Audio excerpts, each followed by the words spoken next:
Well, let's dive into WrestleMania. So we will just jump around here. We're going to start off with night one. So we do have the announced lineups for each night. And let's start off with Austin Theory and John Cena.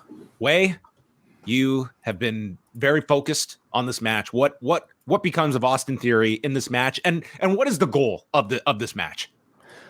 I think the goal is to have Austin Theory have a big match against a big name on the biggest stage possible, and to, at the very least, be able to swim with the big name. I hope he's able to. Listen, like this segment that they had on Raw a few weeks ago. This is going to determine whether or not that was worthwhile. I mean, I think 90% of the feedback, towards that segment has been negative. With people thinking that John Cena went too hard on Austin Theory, and Theory came out of it not looking like anything.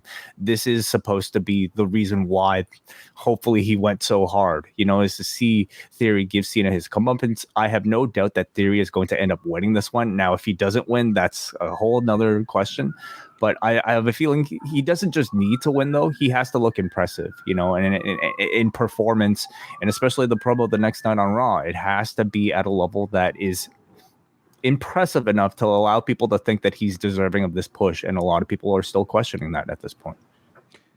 Do you make anything, Davie, of opening the show with this? And does that lead you towards, starting it off with like a big shocking moment of Austin Theory winning? Or like, do you see any potential that a Cena title win is out of the realm of possibility if you've got a follow-up somewhere? Or is this just as straightforward as it looks that Theory gets a big win?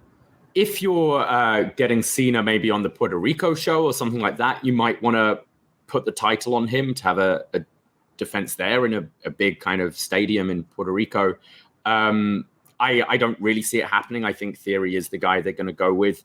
I'm certainly higher on Theory than most people. I think when I saw him in Evolve, I thought his kind of promos and stature and stuff kind of did get my attention. I kind of see him as a young Randy Orton, and I kind of see this match as, like back then, putting the title on Randy when he maybe wasn't ready, but a way to kind of just go all in on someone. I think that's what they are trying to do with Theory here.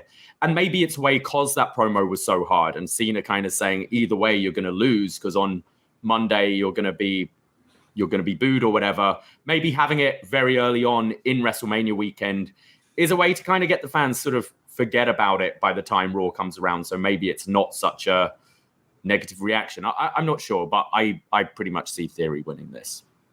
Yeah, it's an interesting one because I just don't know what kind of match it's going to be. We have not seen John Cena have a prolonged singles match in a long time. He was very well protected in that tag match back in December.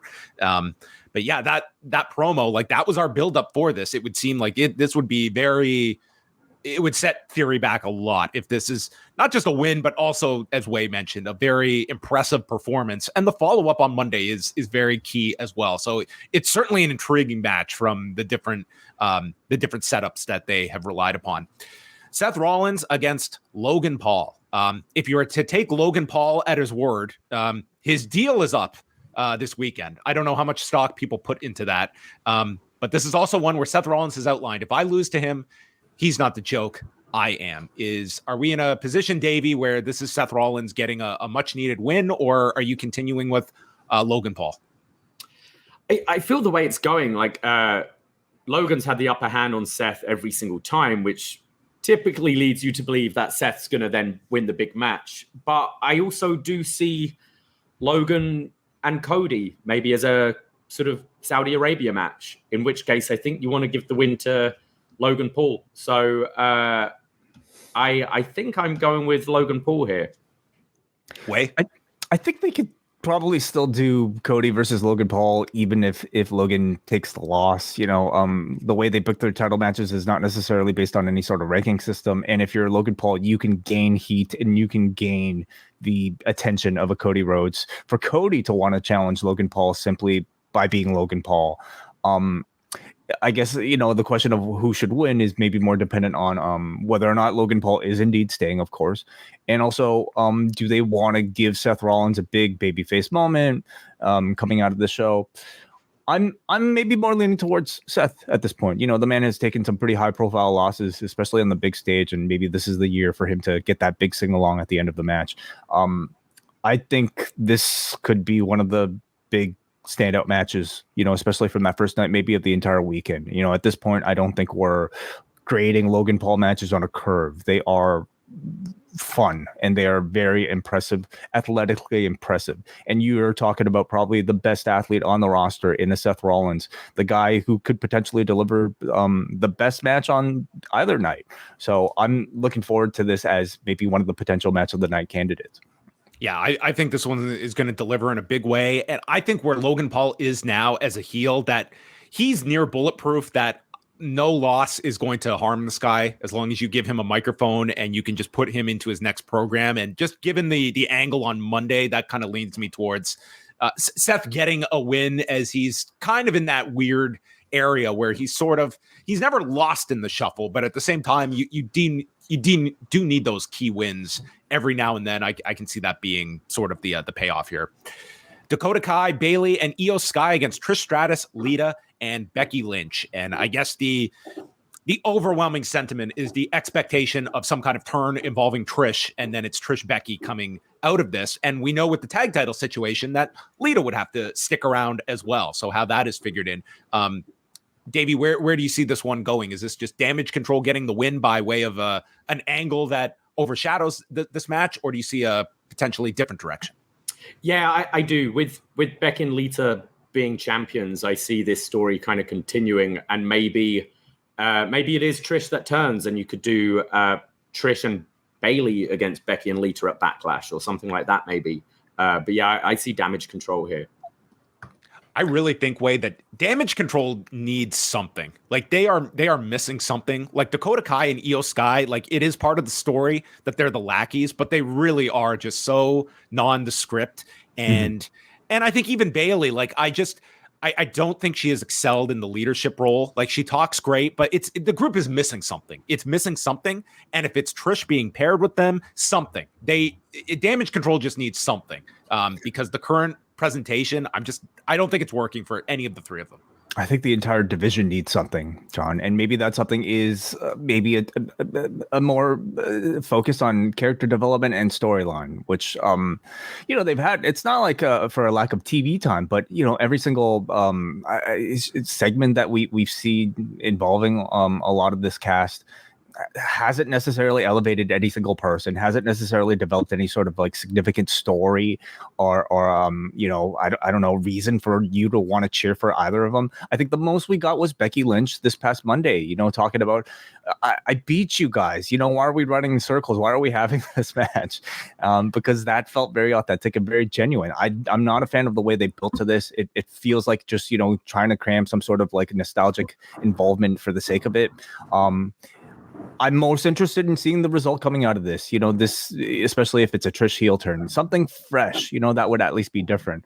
But you're absolutely right. Damage Control needs some sort of bigger presence, needs some sort of like character definition attached to, all of the members, especially Io and Dakota. I don't necessarily think we're going to get that out of this. They just seem like they're there to play a role right now as the heels in the division.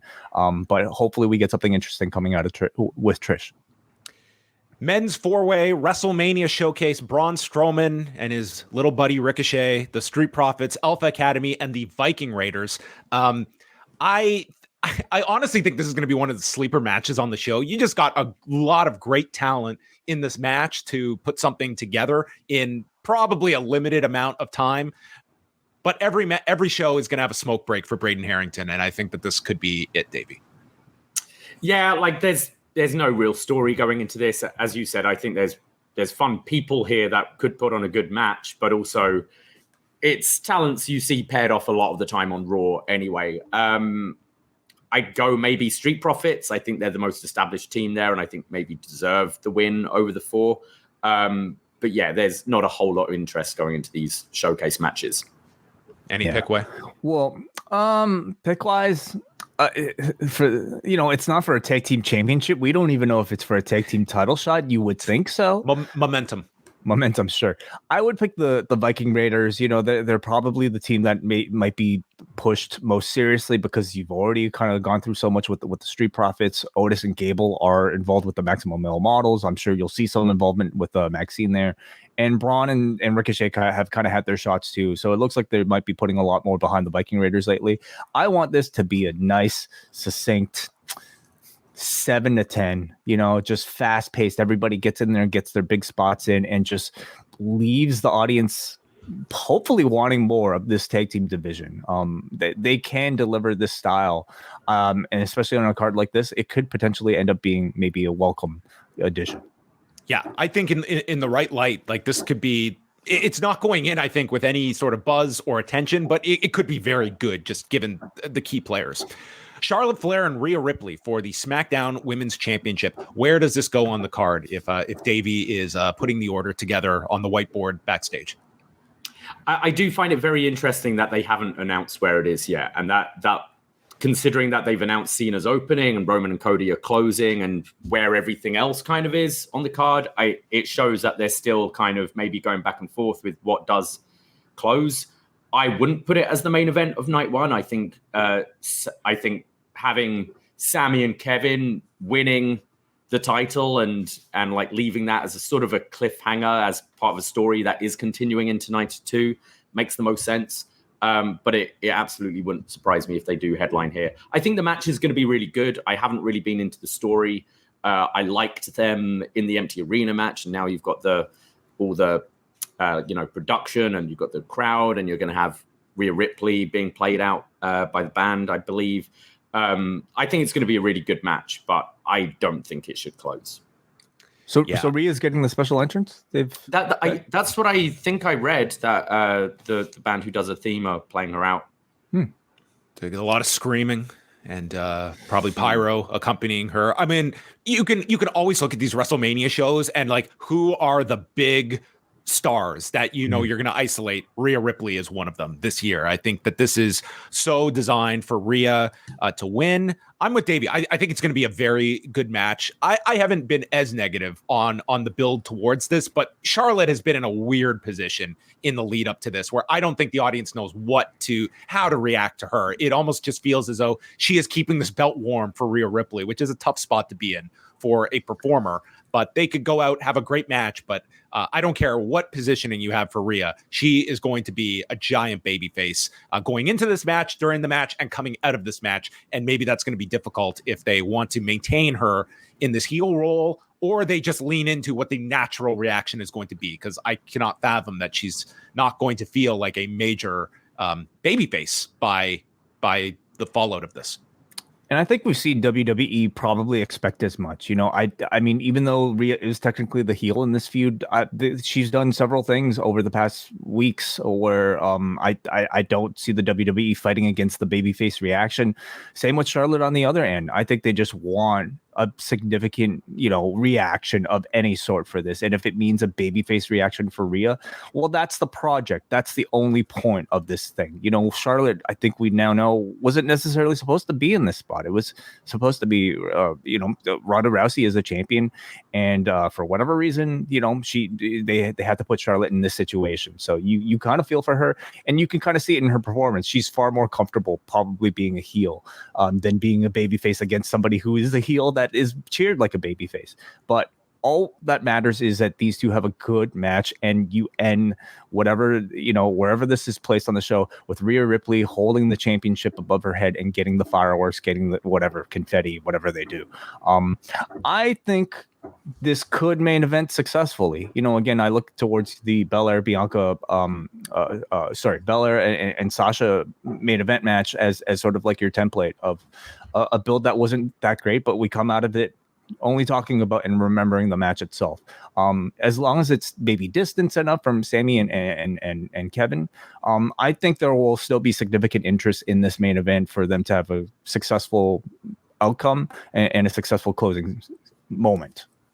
They also had the built-in excuse not to have Dominik in Rhea's corner with him being on the same show, though Dominik trying to do a run-in and getting attacked by Ric Flair with chops would be a great visual of Dominik having to sell those chops. But I don't imagine any physicality from Is Ric Flair attached to it?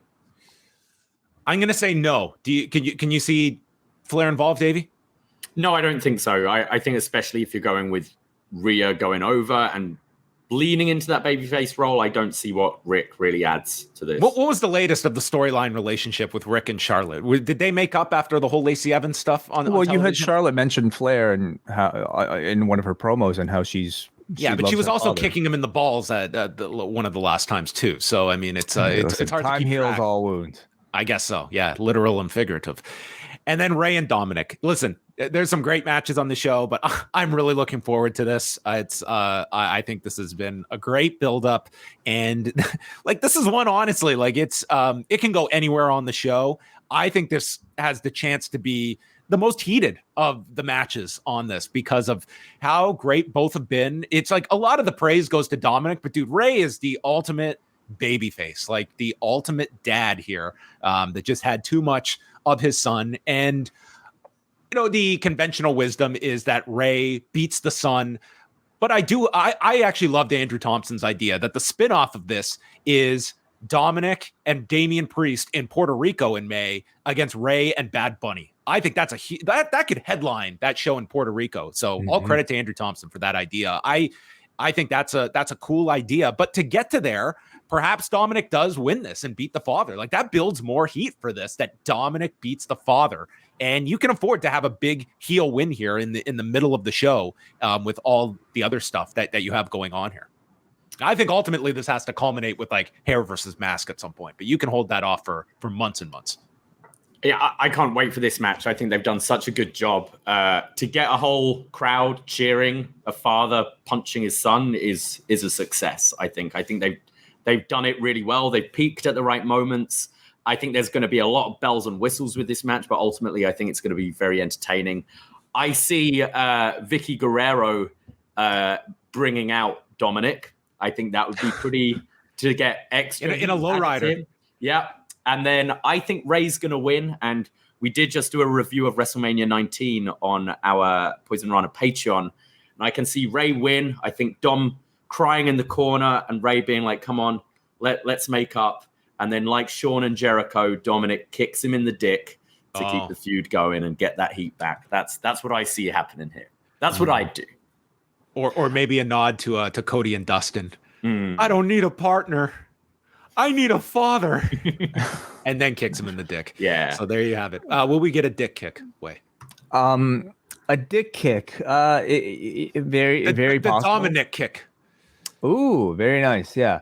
I think it's entirely possible. Yeah, no matter what, I see this feud continuing beyond it. Number one, because of the Puerto Rico show, but secondly, because there's just too much gold to mine out of this than, to extinguish it just in one night. This has been a program that's been very long building, and even the breakup, took place quite a while ago. They delayed it by putting Rey Mysterio on SmackDown. I think they picked it up really, really perfectly. The transition from, just kind of the cooling down, making us forget about it for a bit, and then picking it back up so that it peaks right at WrestleMania season has been done masterfully. We're at a point now in the story where it feels like it's actually the hottest in their relationship. And so much of that is because of the performance of Rey Mysterio, but especially the performance of Dominik Mysterio, who has just taken, I think, so many unexpected leaps. We went from, in many ways, we still joke about this guy as almost like this kind of ironic, fun, kind of almost like we're laughing at him type of performer, to now somebody that I personally am taking very seriously. We see those skits that they shot during the holidays, at their homes and at the restaurants,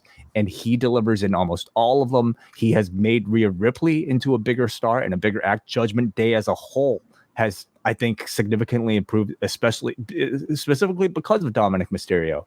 And now he is in one of the most heated main events of the entire 2 nights as the lead heel. I thought his promo on Monday was fantastic. What he did on last Friday was also incredibly good. And we know in ring he can deliver. That's always been the thing. Like in ring he's fine, but does he have the charisma? Now I think he's proving that he is a very complete package. So I'm looking for this to be a really great match and a great performance for Dominik. And next weekend is Easter.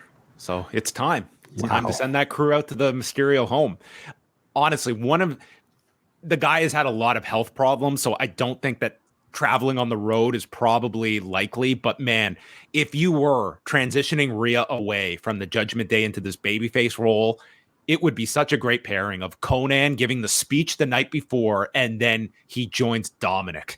And that's your pairing coming out of Mania is Conan with Dominik. I don't know if that's in the cards, but I think that would be such a cool addition to the stories if you got Conan involved in this now. It would be great because we know how great Conan is, but he's not so much part of the WWE ecosystem. It's always possible, of course, with Triple H in charge, but he also has Judgment Day already, who already kind of fulfill that role. Yeah, I realize we haven't really talked about the Sami and Kevin. Oh, I skipped over the first night. I'm sorry. I skipped from Charlotte to the Mysterios. Well, let's backtrack then and first talk about the Usos against Owens and Zayn, because it might play into this match. Everyone is going with the foregone conclusion that Owens and Zayn are winning this. I can't imagine anything different. Do you, Davie? No, I think it's got to be Sami and Kevin. I'm hoping they go, just full PWG for this and just all four go crazy. It's a huge moment for the Usos as well. Like, it's crazy how long they've been in this company. They've only had one tag match on Mania, which was against Boogs and Nakamura. So I think these guys deserve it as much as Sami and Kevin, having this give them a lot of time and make this feel really special between these two. But you've got to go with Sami and Kevin at this point. Yeah, I think so too. I mean, I say that at the same time as like me weighing the option of like what they might have to gain from delaying Kevin and Sami. They should call them seven. Sami and Kevin win until like one of these other shows that's coming up next. And do they want to peak all their stories at once? I suppose, is my question, because what do they have to go back to? But I think because of wanting to set up like the continued falling of these dominoes for Cody versus Roman, you need to have Sami and Kevin be the first ones to win a championship successfully off of the bloodline. So I think that'll be the answer as well. I think the match itself will be great. And I think the storytelling elements throughout the match are going to be tremendous as well. In particular with Jey Uso and the conflict he probably still internally feels about whether or not he's making the right choice. Maybe even from Jimmy as well, because I think we've seen he's conflicted as well. So how are they going to end this with the Usos still kind of teetering on a bit of a tweener role with them questioning their status in the bloodline? That's probably what I'm most interested in seeing. Yeah, the tagline for the show is not delay the story. I think that everything's got to come home to roost in these two matches, and it's I'm sorry, I love you, haluva kick, and that is it. And Sami pins Jey or something. But I do agree that they have kept it open that I think down the line of a Sami Jey reunion is something you can go to down the road, I think, as well. But